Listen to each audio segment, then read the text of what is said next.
there is this big demand growth by these data centers, and it can't really be readily met by the grid. I mean, they're saying, okay, well, I want to put on a data center that's going to use a gigawatt of power. Can you give me that from the grid interconnect? Sure, give me 7 years. I mean, with all that being said, is coal back? Yeah, I think it is. I think, well, I mean, we need coal and we need all these other technologies to meet the low demand that we're seeing, and we're the real world boots on the ground are seeing that. I mean, there is big investments in coal. All the coal power plants that are online right now that have met the regulations that are required to be online in today's day and age. Those plants are investing heavily in maintenance projects that at the scale we haven't seen in a decade. They've been duct taping those plants together and holding them together to try to get a few more, years out of them and just earn capacity payments and that kind of thing. But now they're saying, no, let's put a whole new superheater in here. Let's put in new burners. Let's upgrade. Let's improve reliability of these coal assets. Right. And so we're seeing big growth in coal. We're seeing huge new power plant announcements. We're seeing growth in the technology development around nuclear. All technology platforms are being advanced to meet this demand.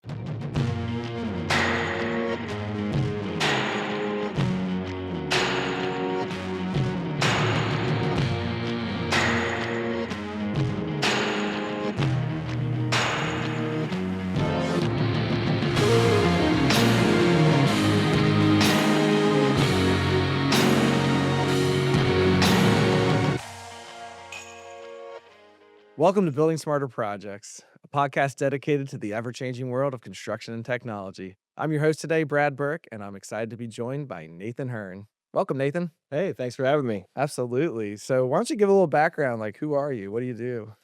Well, yeah. So I spent the last 20 years in the power industry. I worked for Babcock and Wilcox and Nalco for a little while, Ecolab, Fuel Tech. Been in the industry in a variety of capacities, but it's been a great journey. It's an exciting time to be in the market. The power market is just moving and changes, as you know, like every day. But yeah, my roots were field service, crawling through power plants, doing inspections, doing new combustion systems for power plants, new environmental systems for power plants, and working on anything from a biomass and waste energy boiler or a coal unit or a natural gas fired, combined cycle gas turbine, worked on all the, auxiliary systems for those and ACCs, the air cooled condensers and the water systems. So it's been a wide breadth and like it just feels like it's happened very quickly. I could just think yesterday, crawling through an inspection pass and Yeah. getting the knees banged up on an economizer and that kind of thing. So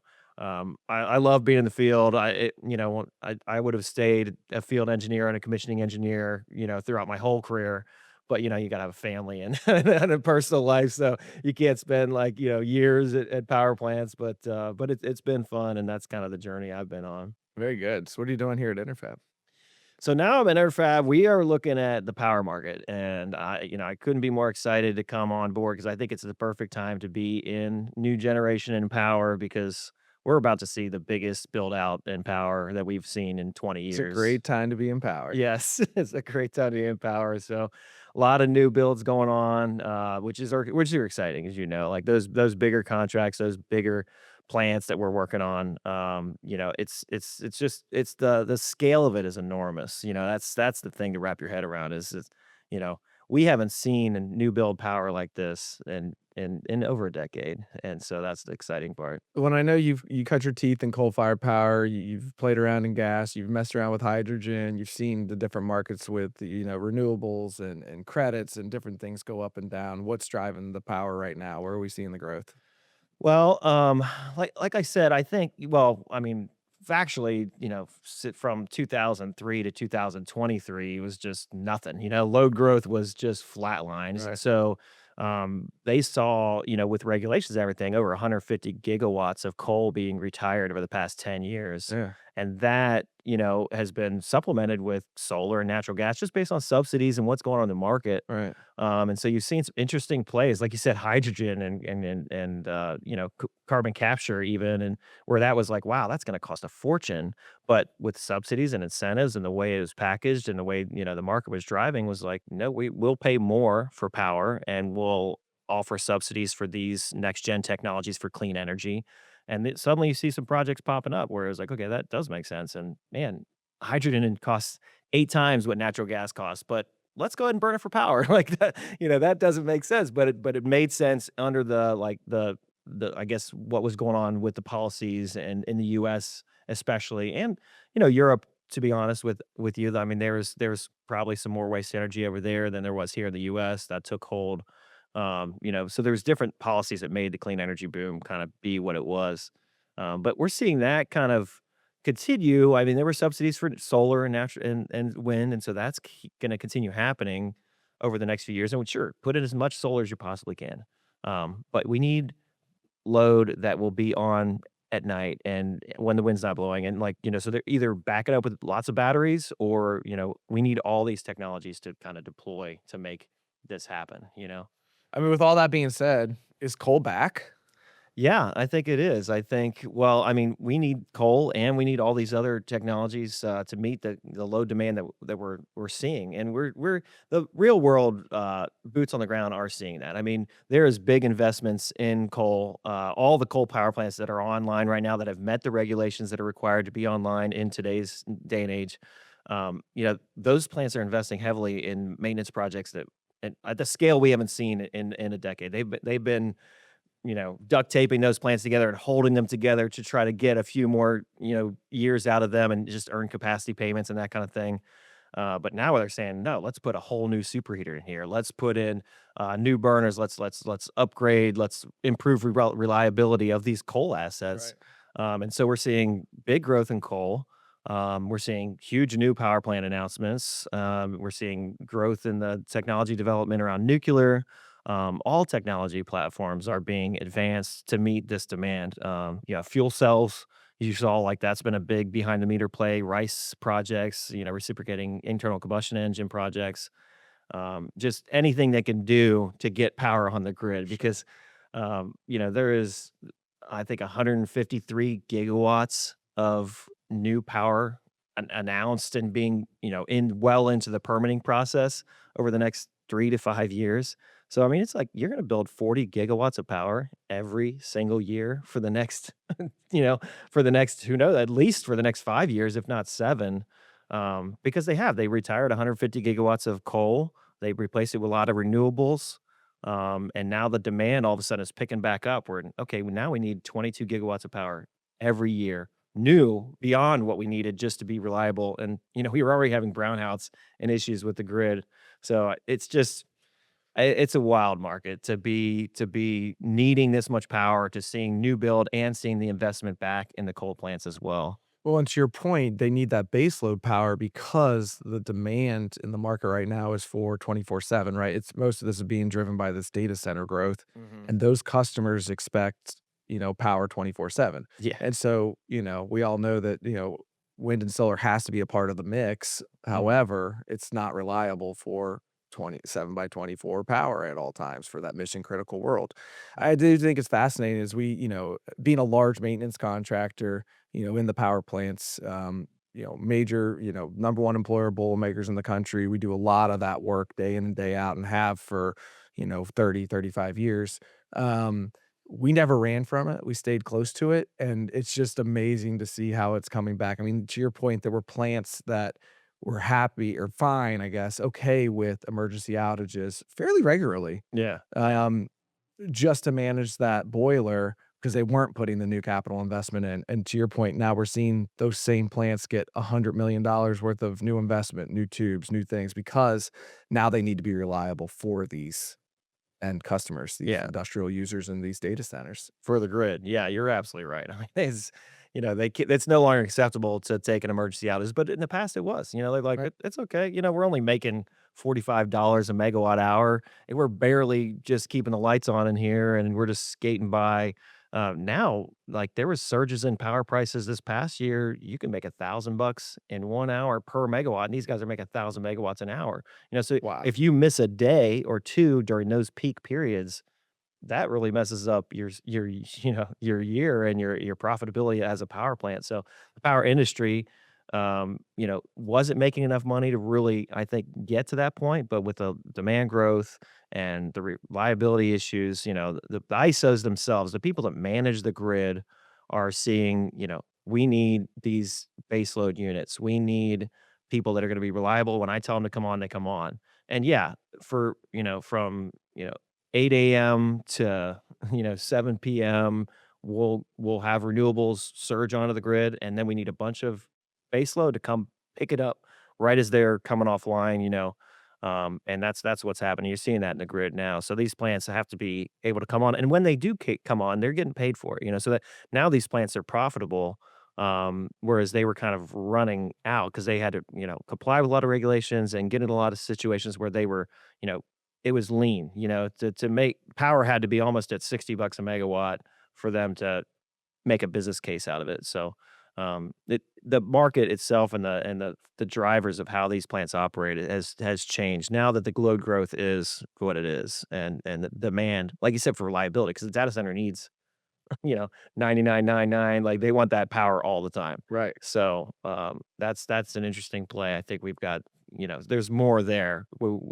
I mean, I think that um, those data center demands are half the load growth that's going on right now. I mean, you get 2 to 3% of a year. Like I said, that's 20 to 30 gigawatts of power you need every single year new to keep up with what's going on and what's being built to have that demand. And they don't want, they can't be intermittent. Like it has to be on all the time.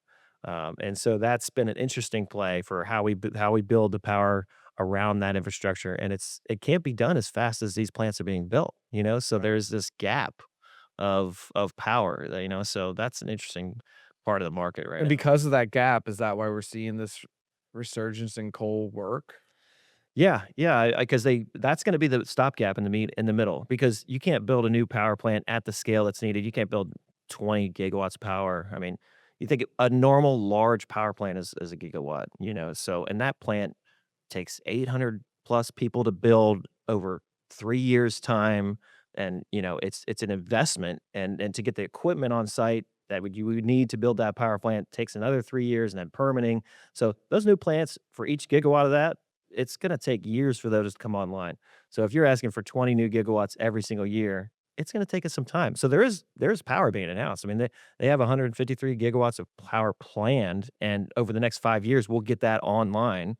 But in the meantime, you know, coal and gas are keeping the lights on for these and keeping these data centers running. Yeah, Um, you talked about, I guess where you're going with that is deliveries of major equipment for some of these plants, and we're seeing delivery times out in 5 and 6 years on some of these turbines now. And so yeah. it's an interesting place to be because in a weird way, it gives you a lot of time to plan. So I do think these projects are gonna end up being pretty good projects because there's enough time to plan them and have the engineering resources around them. But I think that's what's going to extend this market though too, is because you have that longevity of the lead times and kind of the stacking of all that. I think it's interesting. How's Interfab participating in some of that new gas build, and what are we seeing in that whole market? Yeah, that's exciting. That's where we're really, I'm coming on with Enerfab to kind of support that market and that drive and that initiative. We are doing a lot of investment in our own workforce and labor development. We are positioning ourselves with EPCs. I mean, Enerfab is a great mechanical contractor partner for these projects, and so in the past, an EPC would take the lead on a large new build gas. We would be the mechanical sub to build a lot of piping infrastructure, and the HRSG, the pressure part work, and then also help with our prefab. And we have a large, extensive amount of shops and shop network. We make our own pipe. We prefab a lot of equipment and skids for these plants. So that's the positioning. The investment in labor force, that's where Enerfab is really shining, and we continue to do so. And the market dynamics are shifting though, as like these contract structures are now, kinda changing. Yeah, maybe talk a little bit about that. What kind of contracts are we seeing today in the market? I mean, not many people are taking firm price lump sum Yeah. contracts right now. Yeah, the day of an EPC firm price is gone. Yeah, the now the market is more, a contractor-led GC model, or, an EPC that's multi-prime model where the customer is buying equipment and it's not being procured by the EPC. But because of long lead time issues, they are buying this equipment well in advance. If you got to get in line for a turbine that's not going to be here for 7 years, you don't have the luxury of doing the typical buildup of let's do a feed with let's pick an EPC, then we'll go let the EPC go and build out. That it would just the timing is different now with these lead times. So the contract models, for the bigger power plants are that you still get the ideal model is still we want an EPC prime with a large utility. But the behind the meter models are getting a lot more unique. It's a GC, with electrical partner, civil partner, Not mechanical not partner. everyone maybe understands what a behind the meter, application is. Maybe talk a little bit about that and what we've seen in the market already. Yeah, so like you said, I mean, there is this big demand growth by these data centers, and it can't really be readily met by the grid. I mean, they're saying, okay, well, I want to put on a data center that's going to use a gigawatt of power. Can you give me that from the grid interconnect? Sure, give me 7 years. Right. So they're like, no, that's not going to work. So we want to put a behind the meter power plant at the data center. Originally that was small scale, just some diesel backup generators on site. Maybe, and then all of a sudden it's like, well, let's put in 50 diesel backup generators or what can I get my hands on? These reciprocating internal combustion engines, the Rice engines from Wärtsilä and Jenbacher, we see a lot of deployment of those because it's like an 18 megawatt system. And then we get two or three of those strung along. And okay, now we're approaching what we need for behind the meter, which is probably more like 100-ish megawatts behind the meter for these data centers. Well, now we're seeing gigawatt data Yeah, centers, yeah, so yeah. I mean, it just the growth is crazy, but I think that those ones are like there's a pocket of a few of them, right? Like they're either they got a grid connection or there's a big power plant nearby that's readily able to meet that need. But yeah, I think that's been an interesting one. The Homer City one, that's one that everyone's following, of course, a different model where, Pennsylvania stood behind a developer and Homer City, stood up 4 gigawatts of new power and they're building out this giant power island and creating, moving mountains to create big flat areas for these data centers that would then become tenants of that space. So it's different model before you would have the data center build and then people all go rush to figure out how we're going to get power to it. And now it's let's build the power plant first and then we'll create spaces for the data center. And they're starting to get ahead of it, but it's still years. That's why there's little but to pop your point, ups. we're seeing all kinds of different scenarios. Yeah. That's one Yeah. scenario. Other people are, to your point, what can I get my hands on? We joke around, sometimes it feels like they called up a local rep and we're like, "What do you got?" Yeah. And they're like, "We got 3 solar engines, we got a couple recips, we can get you 1 small turbine, we can Yeah. get you a refurb of this." And so it's like, I gotta imagine for the engineering side, it's like, well, how do we put all this together and make it coordinate and work properly? But from the data center side, they're saying, well, we just need X amount of power to get our first haul online, and Mhm. let's scale with it. So we can start with this, then we can build some of this for the next haul. And their game is how can they get hauls online, in the quickest manner. Yeah. Do you see long term, even some of these behind the meter power plants? Who manages them long term? Are they owned by the data center? Do they end up, becoming part of the power grid long term? What do you see around that? The operation and maintenance like kind of angle of that, the build own operate model is different. And that is something that's developing the market. I mean, there are companies that come in and own and operate plants, but Amazon Web Services isn't going to operate 100 Yeah, I've megawatt. heard the data center guys don't want to Yeah. necessarily be in the power business. They just need They power. just need power. Yeah. But the So necessity is forcing them to do different things. yeah. Yeah, but, we've got a few customers now that we work with that own, operate kinda model, build, own, operate, and that model will probably continue to play out, to operate these plants. We're still seeing what that looks like at a larger scale. The smaller units where you've got, a series of diesel engines, a series of solars, like maybe you can get by with 2 operators and, having, some guys on staff continuously, but in general, the data centers also are gonna have I'm understanding that the technology and the IT infrastructure, the people that are needed on site, um, 24/7, it's extensive. Right? Even the data center itself to remove those racks and replace and repair those racks and keep everything online, they plan on having guys on staff 24/7. And so adding a few more staff members to look at a few operator screens, that would be the model. Now that's for something small, Mhm. but yeah, definitely for these big gigawatt size units, that'll be a traditional utility. What allows them to put that power online faster than a traditional utility? Yeah, yeah, you're right. The lead times, the drop and play. There's not as many auxiliary systems. That is the market right there. That you know, putting in a series of units that are off the shelf units, let's say, and just stringing them along. You could do that pretty quickly, and they're available. Like you said, what do you've got available? So, interesting developments in the market. Where even taking old aircraft engines and re-outfitting them to turn generators to make power and just all kinds of different scenarios of taking you would never see a rice project be more than 20, 30 megawatts, and now they're, well, let's make it 200. So it's stringing along a bunch of smaller systems that you can get quickly. I mean, the big thing you could build a big gigawatt combined cycle gas unit in 3 years normally, but now it's taking 7 because of the lead times, all the equipment. Well, the So, cost is doubled too. and the cost, yeah, we even got to that for sure. The cost is atrocious because of all the demand. I mean, um, I think that's an interesting angle because, companies like the big EPC players would normally build maybe 3, power plants a year. Now, they've got 15 to 20. Yeah, we've heard backlogs are enormous. Yeah, 15 to 20 new build power, and each one of those is $1 billion plant, and they've got 15 of them, in the queue to be built over the next 5 years. And so it's finding those fits in the market of when can I deploy those resources and how is really the management challenge around the labor and the resources that we have, not only by getting the equipment, but the people. We don't have the people. And so you're training up like, okay, my A team that knows how to do this, I've got 3 of them. Now I have 15 plants. So now I need an A, B, C, D, Right, E, 'cause F, they G. haven't been building a lot the last few years. Right, So a yes. lot of the people that have built the last wave of power plant, Mhm. big gas plants, maybe retired, maybe got a couple left. Yeah, they're not around.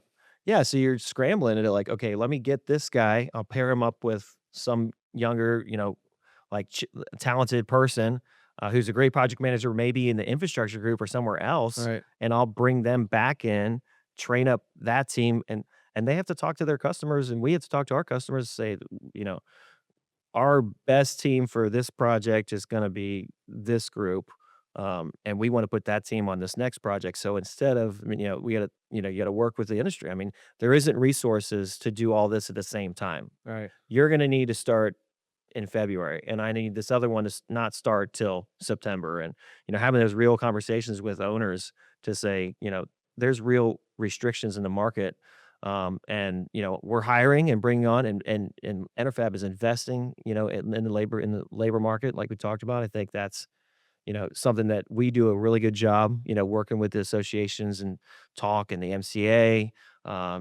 We bring on personal, like, a dozen interns, try to start to train them up for the market. Because we are focused on that next 5, 7 years, and it takes an investment in the labor force. So meeting with the local union halls, investing in bringing on more trades, like education of high school students to Sure. go into trades. You could make a lot of money, in the trades, and there's great pension programs.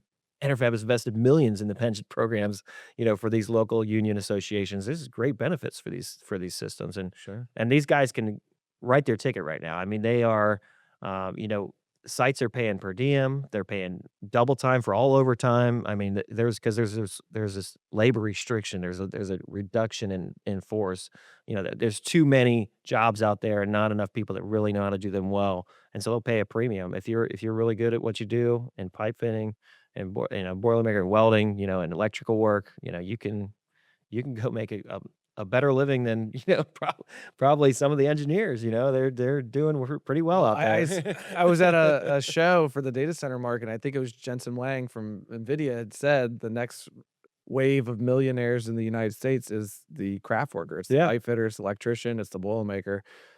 Because over the next few years, there's so much work. If you're willing to go travel and go, you know, run a project, I mean, you can make a lot of money over the next couple years. Yeah. And the other side of that is, again, I went to college, it was the right answer for me. But there's a lot of people where it's not the right answer, and they're coming out with enormous amount of debt. And this isn't a knock Mhm. on the whole college, world and everything, but it's expensive. And Yeah. with the way it is now, with AI and everything going on, you need people to build things still. And so the craft worker space seems like a great place to be if you're coming up in the world and you're looking for your career and you're looking for something that's, you're building America. And every day when you go home, you can say, yeah, I helped build that, Yeah. And so I think it's a great place to be. And again, it could be very lucrative. You can really set yourself up for a fantastic life, if you work hard and go out there and make the money right now. It's definitely a great time to be in the craft for sure. Yeah, that's true. Yeah, I then we did some, like, I guess some couple of high school summer camp type programs that lead into more of a traditional apprenticeship program and educating the younger workforce that, that they can move from how they move from my high school into an apprenticeship program Right. that would lead to a trade and how that whole process works. The unions are set up very well for that, and Enerfab is very plugged in. I mean, we donate welders and help set up safety programs and initiatives with local camps to train kids, to bring them into the to make the connections so they understand who their local union reps are and how they get plugged in with these apprenticeship programs and how they move from there into Right. like a well-paid job and We've uh, recently even invested in the Scouting America Skilled Trade Center because, again, most of it is education and awareness, right? yeah. There's a lot of people who have no idea about the trades and have never been exposed to it with, not a lot of shop classes left. A lot of, I guess people from our parents' generation, there's not as many craft workers, to push that next group into it. So there just needs to be education. So I think just informing more people, like you said, being involved with some of these, high school trade schools and being involved with the scouts and some of these different programs and even there's a million different organizations out there that are focused on this and supporting them I think is really important because I just think so many people don't even know about the opportunity. Yeah. So I think Yeah. education is just half the battle. And they're putting them right on the cutting edge front of Right. what's going on in the power generation market is lit they are not moving into like, you know, I guess a dead market. It is the most alive market in that, new build data center, AI, behind the meter, new power, all of this has been like, that is where they're going to. So, I mean, there's opportunities for them in nuclear and hydrogen and like, the rice engines we talked about on the data centers. I think all this technology is got I think it's a real play for them. I'd be excited to be part of, and we are part of, what I mean? But as a new Right. kid, a young kid, it's exciting. It's not like you're going out in the middle of nowhere, and working on an old boiler or something. Like you're part of the next generation of power here Sure. I mean, you talk about building out 40 gigawatts of new power for the every next year. every year. We know most of that's gonna come from gas powered now. Yeah. Yeah. We know what's going on in the world right now. There's a lot of stuff going on in the world right now. How does gas prices affect this market? Is there anything that can slow this down? Where do we get all this gas? Give me a little insight around some of that. Yeah, that's true. In general, like we are using, I mean, I think 13 trillion cubic feet of gas every year for our current power, Okay. of current electrical power. Every year we would increase that by 70% to go to like, to go and put another 40 gigawatts of power on the grid. And that's of course going to affect supply demand. Now we make a lot of we make a lot of gas. I mean we have the shale fields. We have a lot of it capacity to make almost 40 to 50 trillion cubic feet of gas every year and produce that. We export some. Our LNG export capacity is not huge. We can but we can export some. Um, but we use a lot in the winter for residential use, and that changes the power dynamics because we talked about coal being profitable and lucrative in some scenarios where in the wintertime when gas prices are surging because the residential uses is picking up, that's a real market impactor. I mean, all of a sudden, they're paying $10 a million BTU instead of 4, and the coal plant is actually making more money than the gas plant because they have to consume so much of this gas. And so that changes the operational, like how people would operate and, because you're not going to run the plant if you're not making money, Right. but at the same time, you're kind of held with the ISO. The grid operator's telling you, you said you were going to make this much capacity. I'm calling on you to make power. And if you don't make that much power, you have to pay a penalty. So they're cut between where they're like, I have to pay a premium for gas or pay a penalty to not produce the power that I'm supposed to produce.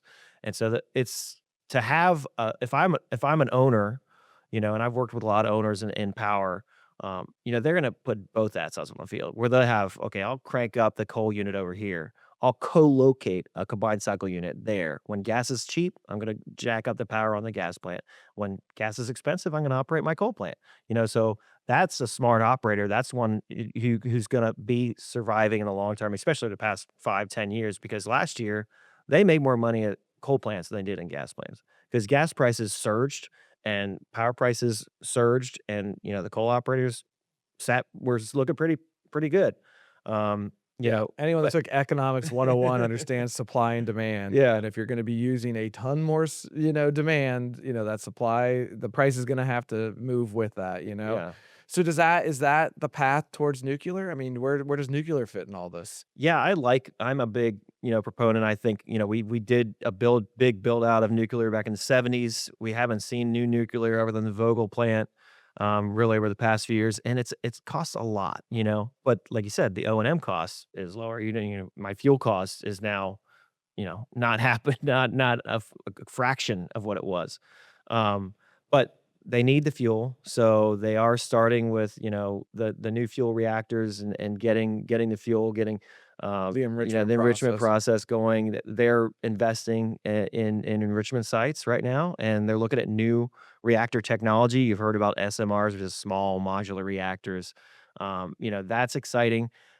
It's coming, but it's gonna be like 20 I think, like 2035 to 2040, you'll really see that taking off because at that point, the new reactors will be really flushed out, and the fuel enrichment will be there, and it'll make the play for the nuclear because, like you said, gas is starting to reach a like, I mean, it was $10 a million BTU last month, and, so in the wintertime, is it picking up? Like, it's still difficult to take a 30 BCF of gas to run a gigawatt of power, Right. you know? That's a lot of gas, 36-inch pipeline running full out. I mean, that is you think about how much gas that's flowing, at 1,600 PSI, just all the time, just burning. These burners are just kicking out big flames and pushing big turbines, and, I mean, it's a marvel of technology that what's happening, but you think about, man, how can you keep doing that? How can you keep burning that much gas? Um, so that'll be like I said, the near term, I think, these coal plants, and I mean, they'll take nuclear existing plants, and they're already doing this, but I mean, they're putting a lot of money into like increasing the capacity of those plants. And like, if I can invest in the turbine technology in that plant and just uprate the capacity a little bit, they're going to do that right now, Yep. and they're investing in SMR technologies as well. Nuclear is a big play. But getting the workforce and labor force ready for what's coming in 2035, that's really the best. But I think, and what Enerfab's doing is, we've had our end state. We've had like programs for quality around nuclear. We understand the specs in nuclear. We built vessels for nuclear, so we have that historical knowledge of what we've done over the past, but an investment in like, okay, let's bring that back to the forefront. Let's prepare to have, these large new builds and put the workforce enabled that knows this stuff because it's different than running a coal plant or a gas plant. The nuke Right. plants, the specs, the requirements, the government involvement, it takes 10 times as long to do, what you need to do. It needs to be well planned out, and, that there's a reason for all these rules and safety protocols. And that's an interesting part of the market that knowledge, that skill to build that plant, it's there, but yeah, as I saw at Vogel, I mean, it cost what, 23, $30 billion, to build, that plant, and you could have built a gas plant for a fraction of that. I think it's something like $8,000 a kilowatt or something to build nuclear, and $2,000 a kilowatt to build a gas plant, you know? And that was back 2024. Like you said, now those prices are surging because Sure. supply and demand, but it's more expensive on the front end to get into nuclear, but it pays off because, now I don't need to rely on 36-inch gas line running to my plant full out all the time. Sure. My operating costs have now lowered. But you talk about 40 gigawatts, you talk about the 7 by 24 demand in data centers. Where does SMRs have a play? I mean, has the market passed an SMR up? I mean, do they put out enough megawatts? Yeah, that's interesting because yeah, like you said, like 100 megawatts, that's nothing. Like this is a lot of power, Right. right? But now they want gigawatts, right? So now the SMRs, are well, it's better than stringing along 15 rice engines, of course. Sure. Okay, well, I just need three SMRs instead of one. But it was the SMRs are more that 100 megawatt size. Now there's some intermediate reactors that they're planning. I know BMWC, a few other or BMW like nuclear developing more like a 300 to 500 megawatt reactor. So those kind of plants are occurring. Like I think that's still part of the market. Hmm, interesting. Yeah. Well, I was at a conference recently that got me really thinking about it because I didn't understand really the supply of enriched uranium in the U.S. and the fact that we really don't have enough to even power our current reactors. So I Yeah. think it's interesting. I mean, it speaks to everything we're talking about. I mean, you got to get the coal out of the ground, you got to get the gas out of the ground, you got to get the nuclear enriched to be able to have the power plant. So I think we'll see a bunch of investment around that nuclear enrichment, like you mentioned earlier, Yeah. first, and And fusion. I mean, we're seeing like that develop as well in the background of that. So, um, you know, TVA is a big nuclear proponent because their TVA is kind of a federal a government sure, agency that's also a utility, and so they have nuclear plants they're running. They also have the Oak Ridge facility, and which is a test facility for nuclear and fusion. So they're doing fusion programs and nuclear fusion programs, fission programs. So I think that's exciting. That like you said, nuclear is developing with those markets, but the capacity of I mean, we're still a little ways from seeing, I think, like a big data center being powered by an SMR, but that would be the future, that'll be the future, but like you said, they're already starting to like, well, is it big enough? Give me more, right. so I don't think it'll be a hard sell to get Westinghouse or, one of these other SMR, guys to yeah, of course, we'll build you a bigger one, so Right. that's okay. I'm just curious where that develops. I don't have a crystal ball, but I mean, you can see some of the things in the market and the demand, and it just, how's that all going to play out? I Yeah. just think it's fascinating. Yeah, and it's not old. I mean, we've done this stuff, this isn't new, I Right. mean, SMRs because of the technology, there's improvements over the existing, but it's all based on, current nuclear programs that we know well, that the power market knows well. So, I mean, it's not I wouldn't say anything we're afraid of taking on. Like I said, like we are on the cutting edge of power. It is, the best in class, highest reliability coal, gas, nuclear plants to meet the demand that we're seeing. I just think it's so interesting. I look back, 5, 6 years ago, and as we were looking at our strategic plan internally, and we do a lot of power plant work. Obviously, that's like one of our core businesses, and did a Mhm. lot of coal-fired power plant work. And as one of the largest employer of bowl makers and everything we in our history, we said, hey, we're going to close the last plant. I mean, we're committed to this industry and our customers. And we stayed true to that, actually picked up a decent amount of maintenance contracts and different customers over that time period.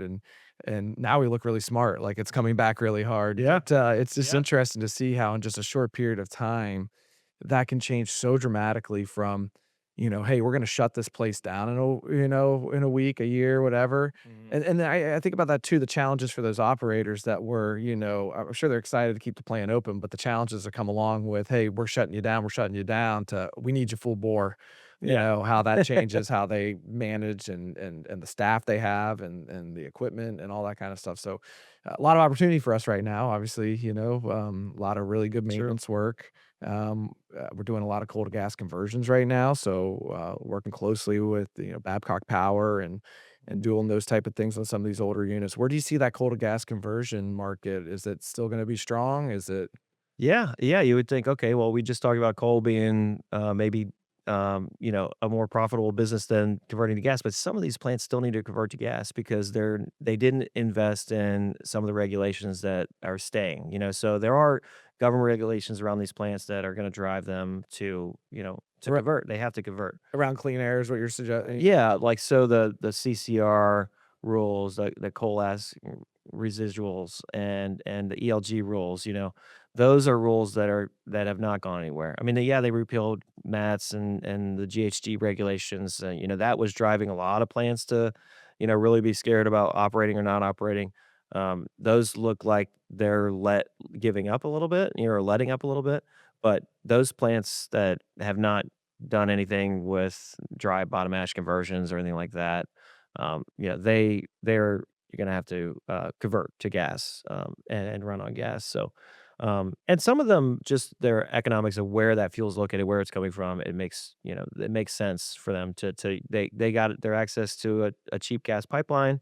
It is lower maintenance to, of course, operate a gas plant versus coal plant. You're not burning a solid fuel, so you don't have a lot of erosion and corrosion like we've seen as we crawl through those, the power plants and those boilers, they get eaten up, in the pulverizer systems, all the auxiliary load to get that coal in there. It takes a lot on the the power plant itself to kind of run that way. So we'll continue to see. We've already seen announcements for a lot of gas conversions. We're executing, as you know, like a couple right now with Babcock Power, and that's a great partnership. And our guys understand inside and out how to, from the fabrication side and the prefabrication side, to get those skids and those prefab pipe spools up, and get those burners in, and how to operate. And retrofit an old coal plant because they've been in those coal plants. Right. They know that boiler inside and out. They know how to get that burner out and how to route this gas line up there and do all that work. So, that's still good business. We'll continue to see those, as we go forward, especially in the older plants. But you could look and see there are some plants that they're in it at least till 2040, and they have, maybe they've even announced the retirement date that they've pushed back, because they just can't get the new plant built fast enough, in that market. Do you think we'll see a new SCR on a plant anytime soon? Do you think we'll see any resurgence of any of that? So some of the plants that didn't do some of that work that were maybe planning to close or skirt around it through a different way or a different rule, are you gonna see any of that stuff come back? And then I don't wanna be too bold, but will you ever see a new coal-fired power plant built? Well, I mean, the winds are changing in that direction for sure, and I think that you definitely see the environmental projects. Like the cross-state air pollution rule is causing NOx reductions, and there's still national ambient air requirements to drive NOx down for power plants. So yeah, I'd say you'll still see optimizations around combustion. You'll still see SNCRs, SCRs, in pockets because a lot of plants have already done that. Sure. And Yeah. or they've converted to gas. But yeah, it makes sense in certain areas for them to have that, but, yeah, I think that the environmental side of that question, yes, there will be continued investment in that, um, and to keep these plants running and keep them stable, so I think that that's still happening. Obviously, it's a fantastic time to be in power, and we're really excited about all the opportunities around it. What gets you nervous? What are you worried about? Yeah, it is exciting. I worry about the labor and the manpower, and which is, I guess, a more of an exciting problem to have, and that's why, spending more time with investing in the workforce and talking about that. But the you know, the one thing I'd say, I mean, I think there are a couple things that come to mind about things to be concerned about over the next build out, and that is, mostly around people, and trying to get the workforce in place. Um, and then there's a new set of like the behind the meter projects. There's a new set of owners and developers coming in, from the data center side that haven't worked in power. So there's this education period of us working together, with the power market to serve the data center market, and just making sure that those owners understand the safety protocols around a power plant, Sure. and then we understand, how to deal with a data center as well. And so I think there's some education around that is not like, it's enough to be, worried about and Sure. focused on those details. But the labor market for sure, that is the big thing. Yeah, I think not everybody, but I think we've been in some discussions like, "Man, I got a turbine on order. We're good to go." It's Yeah. like, "Well, did you get your air permit? Did Yes. you?" I mean, there's so much that goes into building a power plant. It's not I mean, it's great you got your turbine secured. Yes, that's There's a lot left to do. right. Yeah, there's a lot of permitting, there's a lot of requirements around that. And I think people that don't come from this industry don't, maybe they've heard about it, or they understand there's gonna be some of it, but then they get into it and like, "Oh my gosh, there is a lot." Yeah, yeah, yeah. Around the board, the footprint that the plant takes up and the laydown area required. I mean, we're doing a couple plants right now where like, okay, we got this idea for this plan. It's a pretty good drawing, right? And then they're like, and here's where your laydown areas be like, and it's like, this tiny Yeah. like, no, no, no, no, no. We need a and they don't think about the craft and the flow of like what it would take to put 800 to 1,000 workers on a job site, Yeah. and the flow path of where are these trailers located, where is the break areas located, how do I move people in and out of this area, where are they going to park at, like you go to the data center we're building in Cedar Rapids, it's like that's huge area for the parking area and how they get in and out of site every day. It's a challenge. Look at the Shell Monaco project. They had to rent out a mall parking lot. Guys were parking in the mall parking lot and getting bussed over and in, and they didn't like it. And so all of a sudden, as a Boilermaker, like, well, I got to add an hour. I got to come an hour early, ride the bus in. I'll just go work at this other job site. So getting the people on your job site because they didn't like working at a job site is, you got to think about the quality of the worker, Yeah. and how they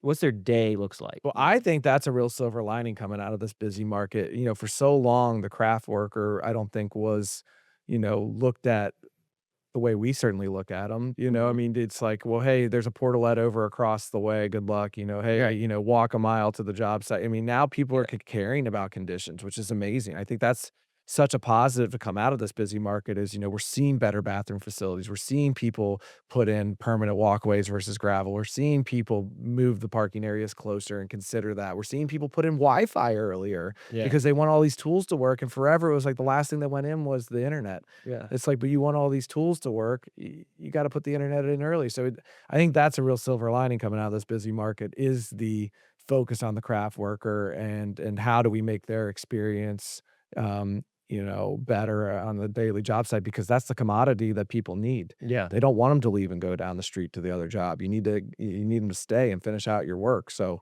we're finally considering more of those things that we've been pushing for years. Yeah, and Enerfab does a great job with that. I mean, the quality programs, I mean, the safety programs that we have in place, the awards that you guys have gotten just from like industry recognizing that these guys, it's more of they put themselves in these workers' shoes and walk a day in their shoes and understand the dangers and hazards and what they're impacting their quality of life and on all levels. And then, we deploy workforces and they're like, well, how can you mobilize 400 people to a job site, Right, in a week? And we do, Enerfab does right. that, like because we have those connections to labor union and they know when they work for us, they're going to be taken care of.